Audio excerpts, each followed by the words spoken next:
হাবিবুর রহমান হাবিব, জুলাইয়ের আগে অর্থাৎ 24শে জুলাইয়ের আগে পরে সংবিধান নিয়ে অনেক কথা হয়েছে, বিশেষ করে জুলাই পরবর্তী সময় ঐকমত্য কমিশন, সংবিধানের কি মৌলিক কাঠামো আসলে পরিবর্তন হওয়া দরকার, কোথায় ফ্যাসিজমের একেবারে বীজ লুকিয়ে আছে, মানে অনেক কিছু নিয়ে আলোচনা হচ্ছিল। তো যাই হোক, সেটি আসলে সরকার সংবিধান সংস্কারে না গিয়ে সংবিধান সংশোধন কমিটি গঠন করলেন। সেই কমিটির আজকে প্রথম বৈঠকটি হয়ে গেল এবং সেখানে তো আমাদের স্বরাষ্ট্রমন্ত্রী, আইনমন্ত্রী সহ, চিফ হুইপ সহ অনেকে অংশগ্রহণ করলেন, অন্যান্য সদস্য যারা আছেন। বিরোধী দলের কেউ যে এলেন না, সেটিকে আপনি মনে করেন যে সংবিধান সংশোধনের এই যে কমিটির পুরোপুরি বাস্তবায়নের ক্ষেত্রে শেষ পর্যন্ত একটা অপূর্ণতা থেকে যাবে? বিরোধী দল না আসলে তাই, বিরোধী দল এসে তাদের কথাগুলো তারা বলতে পারত। সংস্কার আর হলো সংশোধন। আমি অত বুঝি না, বাংলা সাহিত্যের ছাত্র না, তো কতখানি পার্থক্য আমি জানি না।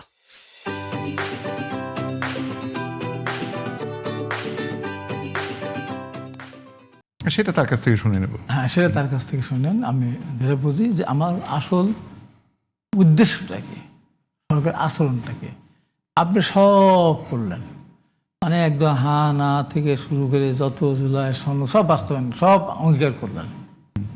আপনি গিয়ে বললেন নিরপেক্ষ তত্ত্বাবধায়ক সরকার থাকবে না, নির্বাচনটা দলীয় সরকার দিনে হবে, সব হেসে চলে যাবে না।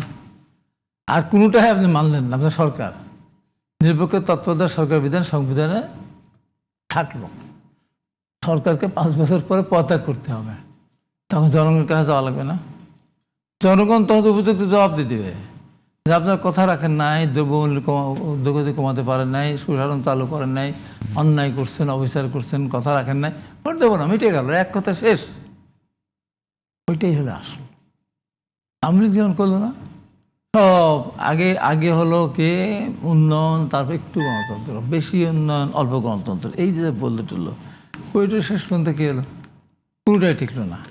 সব কিছু দলীয়করণ, সেনাবাহিনী থেকে শুরু করে যা ছিল সব কিছু ছিল, শেষও থাকতে পারলো না। কেন? দেশের মানুষের যদি আপনার মৌলিক চাহিদা পূরণ করতে না পারেন, সুশাসন দিতে না পারেন, কোনো কিছুই, যেমন ধরেন এখন এই যে ধরেন বর্ষাকাল আসতে সামনে এসেই গেছে, অনেক জায়গায় স্রোত কিন্তু শুরু হয়েছে, কিন্তু এর আগে কিছুদিন আগে সেখানে আপনার বালি দিয়ে বাদ দিলেও রাখতে পারতেন অনেক জায়গা, এখন আপনি কংক্রিট দিয়েও এখন আমরা দিতে পারবেন না। ঠিক তেমনি জনগণের আকাঙ্ক্ষা পূরণ না করলে সরকার যত দলীয়করণ করুক না কেন, ছাত্র শিবিরকে মেরে, এনসিপিকে মেরে ঘরের ভিতরে ঢুকায় রাখলো, একটা মিছিলও তারা করতে পারলো না, রাস্তায় নামতে পারলো না। দিন শেষে যখন নির্বাচন হবে, নির্বাচন তত্ত্বাবধায়ক নিরপেক্ষ সরকার অধীনে, তখন কোথায় যাবেন? তখন সরকার যাবে কোথায়? ওই কথাটা মাথায় রেখে কিন্তু সরকারকে চলতে হবে। মানুষকে তার মর্যাদা দিতে হবে, তার অধিকার দিতে হবে, তার ভোটাধিকার প্রয়োগের যে ক্ষমতা সেটা তাকে তার রাখতে হবে। দিন শেষে মানুষের পাশে দাঁড়ানো ছাড়া সরকারের কোনো উপায় নাই। না, কিন্তু একটা কথা একটু জেনে নেই। ধরেন রাষ্ট্র, সরকার এবং রাজনৈতিক দল। রাষ্ট্র একটা আসলে খুব মানে মৌলিক কাঠামো, সরকার অদল বদল হয়, রাষ্ট্র তো আসলে স্ট্যাটিক। আবার তারপর রাজনৈতিক দল, সরকার না হয় সেটা চিন্তা করছে, কিন্তু রাজনৈতিক দল হিসেবে বিএনপি কি ওইটা চিন্তা করছে যে তাকে আসলে দিন শেষে 5 বছর পরে জনগণের সামনে যেতে হবে? আওয়ামী লীগ তো উদাহরণ সামনে, আমি তো বলি উদাহরণ তো আওয়ামী লীগ সদ্য 2 বছর আগে কি ক্ষমতা, আমি তো দেখেছি অত্যাচার, যত ধরনের অত্যাচার, কোনো অত্যাচারের হাত থেকে তো আমি রক্ষা পাইনি, সব ধরনের অত্যাচারের সম্মুখীন হয়েছে। এর সাথে আমাদের ট্রাকের তলা পৃষ্ঠা থেকে শুরু করে মায়ের খেয়ে মাসের পর মাস হাসপাতালে থাকা, কোনো অভিজ্ঞতা কোন সরকার আমার বাদ নেই। তাই আওয়ামী লীগের এই দম্ভ, আওয়ামী লীগের এই লুটপাট দেখার পরে আমি বলি যে এইটা কোনোভাবেই বিএনপি কারোর পক্ষে এই কাজটা করা সম্ভব হবে না যদি তারেক রহমান সিরিয়াসলি এটাকে নিয়ন্ত্রণ করেন। এবং উনি ইতিমধ্যে অনেক জায়গায় সিদ্ধান্ত দিচ্ছে, তার পরিবর্তন সামনে দেখবেন। যারা বেশি করতে যাচ্ছে একজন রক্ষা পাবে না।